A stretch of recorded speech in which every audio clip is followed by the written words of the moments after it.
The security camera alert pinged at 9:47 a.m. on a Saturday morning. Again.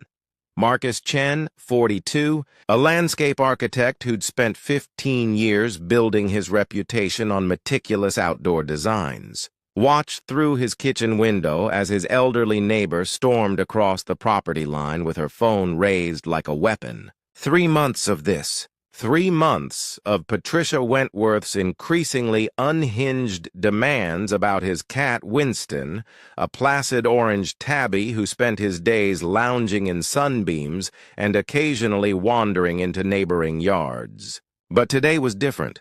Today, Marcus wasn't just watching another tantrum unfold.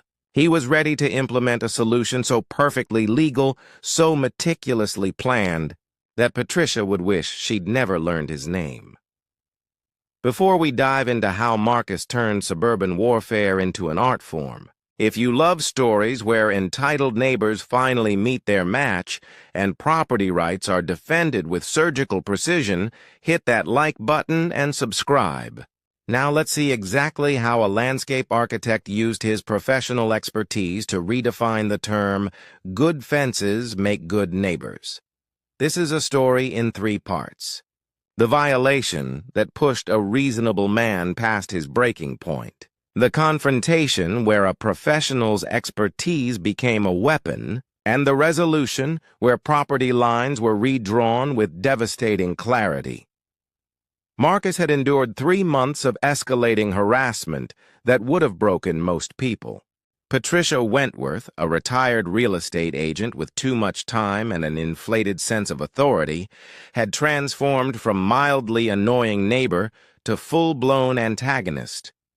What started as passive-aggressive comments about Winston's occasional garden visits had evolved into daily confrontations, threats of legal action, and increasingly bizarre demands. Marcus had tried reason, tried compromise, tried every peaceful solution available.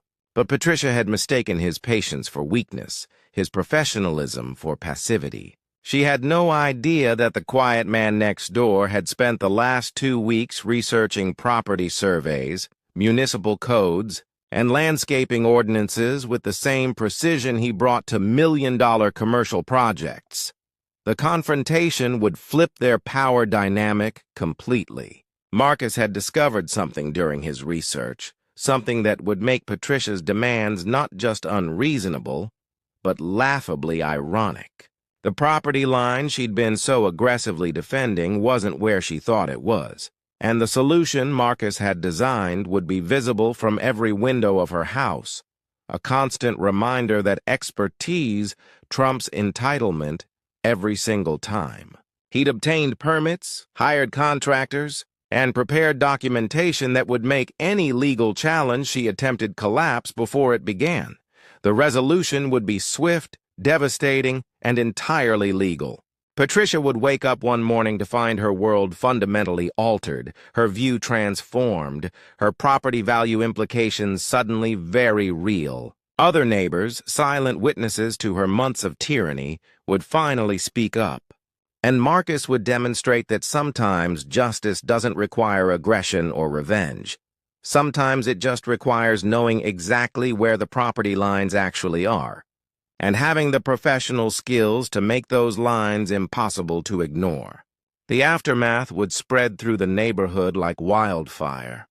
And Patricia Wentworth would learn that attacking a landscape architect's property rights was like challenging a chess master to checkers. Here's exactly how it happened. Marcus. Chen had purchased the small craftsman bungalow on Maple Street 5 years earlier, specifically because of its generous corner lot and mature oak trees. As a landscape architect specializing in sustainable residential design, his own property was both home and portfolio piece, a carefully curated showcase of native plantings, rain gardens, and naturalized spaces that attracted birds, butterflies, and the occasional appreciative client. Winston, the 12-pound orange tabby he'd adopted from a shelter 3 years ago, was the perfect companion for this peaceful existence. The cat was indoor-outdoor, microchipped, neutered, and vaccinated. He spent most days sleeping in sunny patches of Marcus's enclosed patio, occasionally venturing into the neighborhood with the lazy confidence of a creature who knew he was loved and would always find his way home. Patricia Wentworth had moved in next door 8 months ago, a recent widow who'd sold her larger house across town and downsized to the tidy ranch-style property adjacent to Marcus's corner lot. Initially, the relationship had been cordial. Marcus had helped her identify some of her existing plants, offered advice on her struggling hydrangeas. But something had shifted 3 months ago when Patricia spotted Winston walking along the shared fence line. And what should have been a minor non-issue became her singular obsession. The first incident happened on a Tuesday morning in early July. Marcus had been leaving for a client meeting when Patricia appeared at his door, phone in hand, showing him a photo of Winston sitting on her back patio. "Your cat was in my yard," she'd announced, as if reporting a crime. "I don't appreciate animals on my property." Marcus had apologized reflexively, explained that Winston was an outdoor cat who occasionally wandered, and assured her the cat meant no harm. He'd assumed that would be the end of it. Cats roamed. It was their nature. The neighborhood had always been pet-friendly, with dogs walked daily and cats visible in windows and yards throughout the street. 2 weeks later, Patricia escalated. Marcus came home from work to find a printed letter in his mailbox. Not a casual note, but a formal typed document on letterhead she'd apparently created herself. It demanded he keep Winston confined to his property at all times, and cited obscure county ordinances about animal nuisance. The letter threatened legal action if he failed to comply. Marcus had read it twice, bewildered by the disproportionate response. He'd knocked on her door that evening, attempted to have a reasonable conversation. "Patricia, Winston is a cat. He's not damaging anything. He's fully vaccinated and friendly. Is there a specific problem I can address?" She'd stared at him coldly.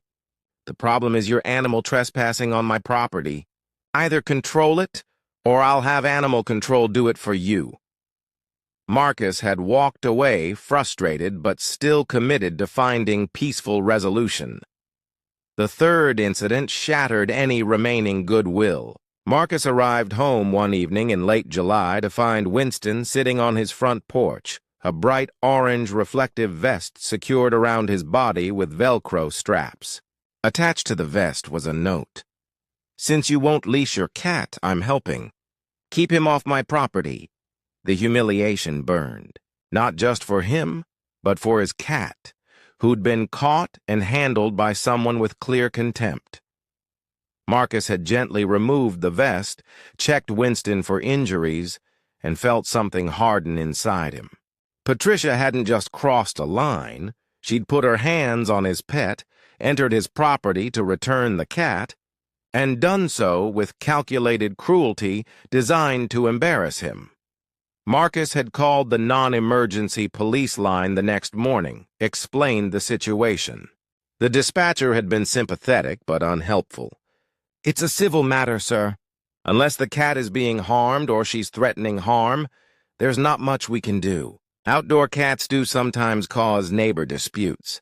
Have you considered keeping him inside?" Marcus had thanked her and hung up, feeling the weight of institutional apathy. He'd tried animal control next, thinking perhaps they could mediate. They'd been equally dismissive. "Cats aren't required to be leashed in this county. We don't have jurisdiction over neighbor disputes about roaming cats unless there's a health or safety issue." Marcus had attempted one final direct confrontation in early August. He'd approached Patricia in her driveway, tried to appeal to basic neighborly decency. "Patricia, I understand you don't want Winston in your yard. I get it, but he's a cat. I can't control where he walks. What can we do to resolve this reasonably?" Her response had been withering. "You're a grown man who can't control a 10-pound animal. That's pathetic. If I see that cat on my property again, I'm calling a lawyer. Maybe I'll even call the HOA about your overgrown jungle of a yard." The HOA threat was empty. There was no HOA on their street, but the contempt in her voice was real. Marcus had walked away humiliated, angry, and finished with diplomacy. That night, Marcus had sat at his kitchen table with his property documents spread before him. The original survey from his purchase, the plat map from the county assessor, the city's GIS database. And as he'd studied the documents with a professional's eye, something had caught his attention. Something that made him sit up straighter, reach for his reading glasses, and begin taking very careful notes. Patricia Wentworth had been screaming about property lines and trespassing for 3 months, but she'd been wrong about where those lines actually were. Dead wrong. And Marcus Chen, landscape architect, knew exactly what to do about it. Over the next 2 weeks, Marcus had worked quietly. He'd hired a licensed surveyor to conduct a formal boundary survey, paying extra for expedited service and detailed documentation.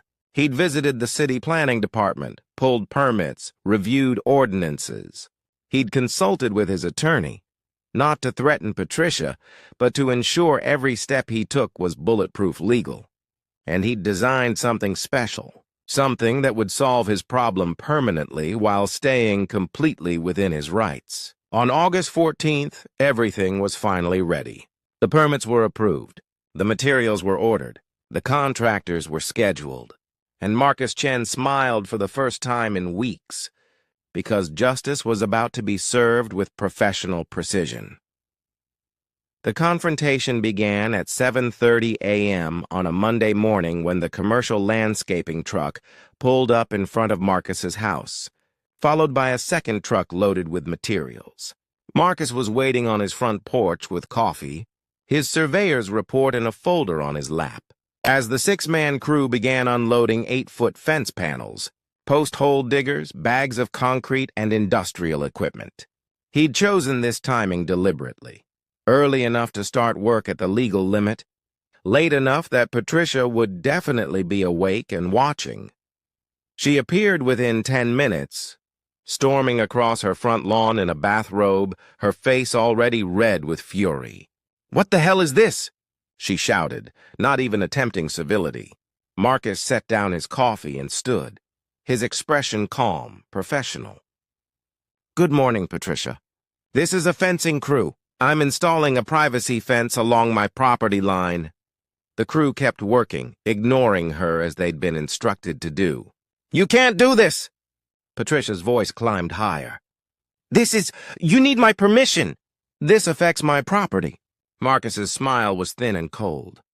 "Actually, Patricia, I don't need your permission for improvements on my own property. I have all the necessary permits, and the fence will be entirely within my property boundaries." Patricia's eyes narrowed with suspicion and calculation. "Your property boundaries? Right along the fence line?" This was the moment Marcus had been waiting for, the moment when 3 months of her condescension would flip entirely. "No, not along the existing fence line.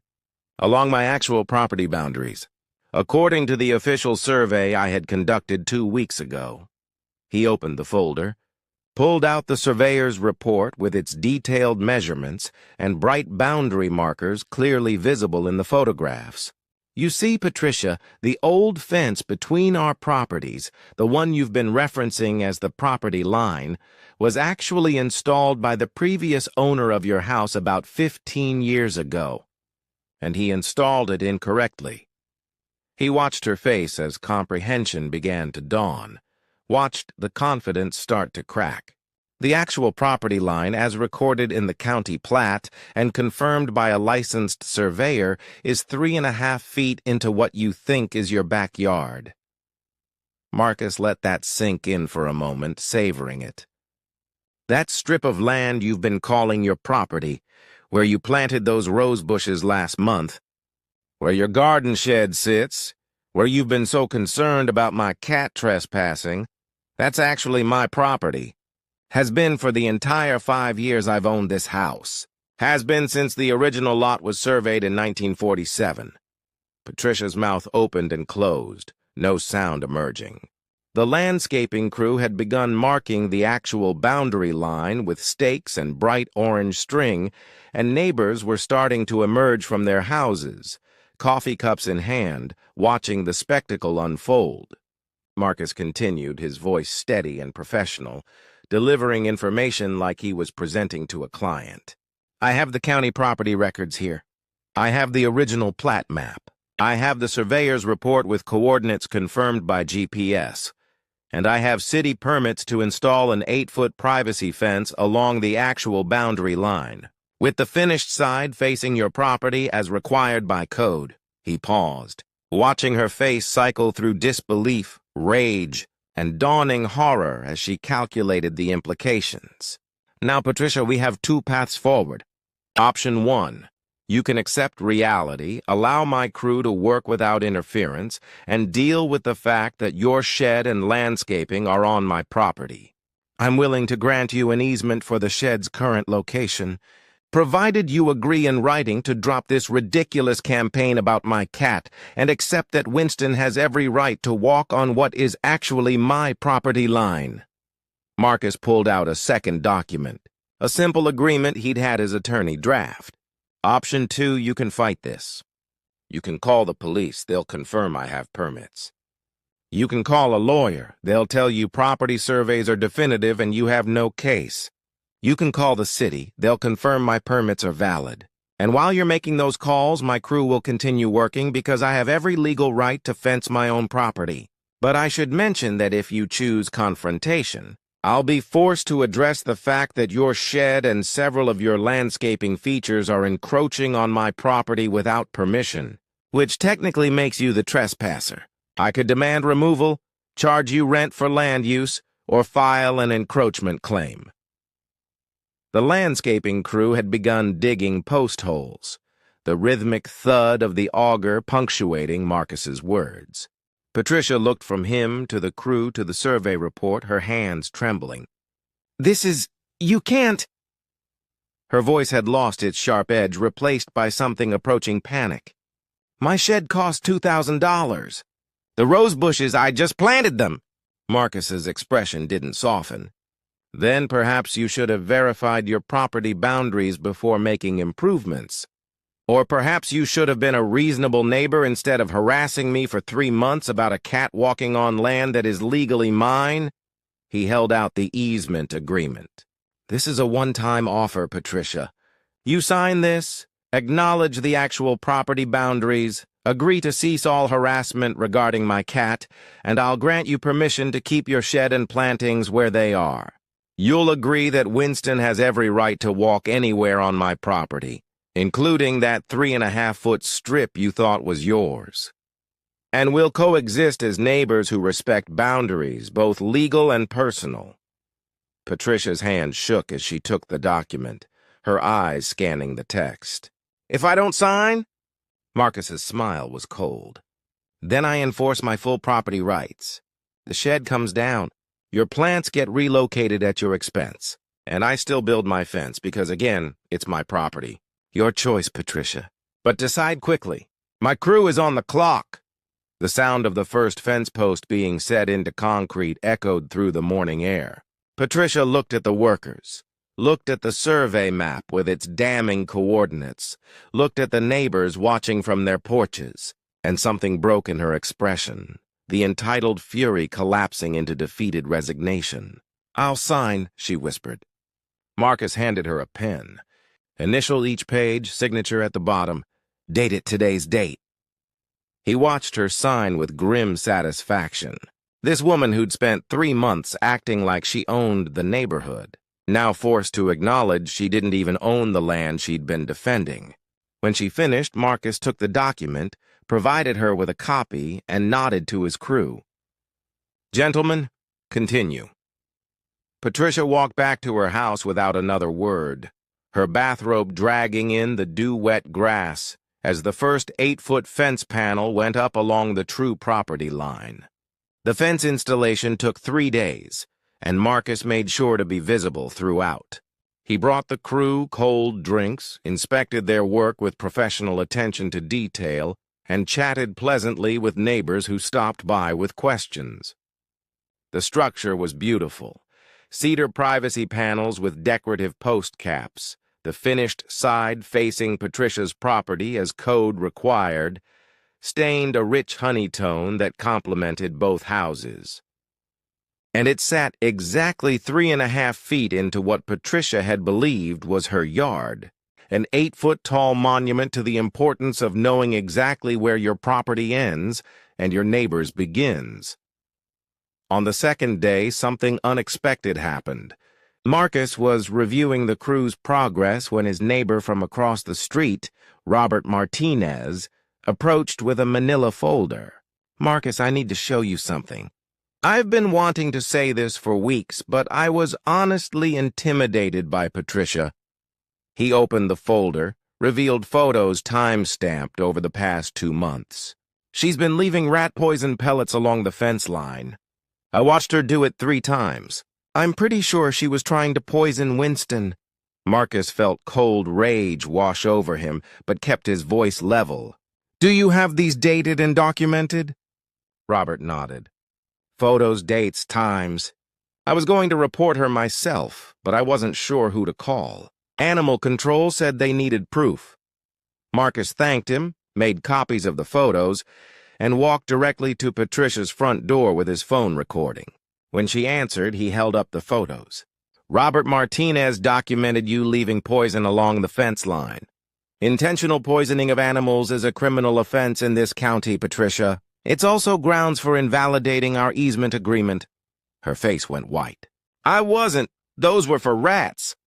Marcus's expression was stone.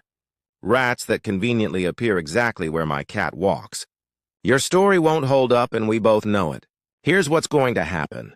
You're going to remove every poison pellet you placed. You're going to provide me with a written apology, and you're going to pay for Winston to have a full veterinary toxicology screening to ensure he hasn't been exposed. That's $200. Or I take these photos to the police and let them decide whether to file charges."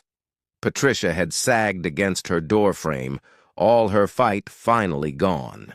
"I'll pay," she'd whispered. "I'll remove them." "I'm sorry." Marcus had nodded curtly. "You have until tomorrow morning.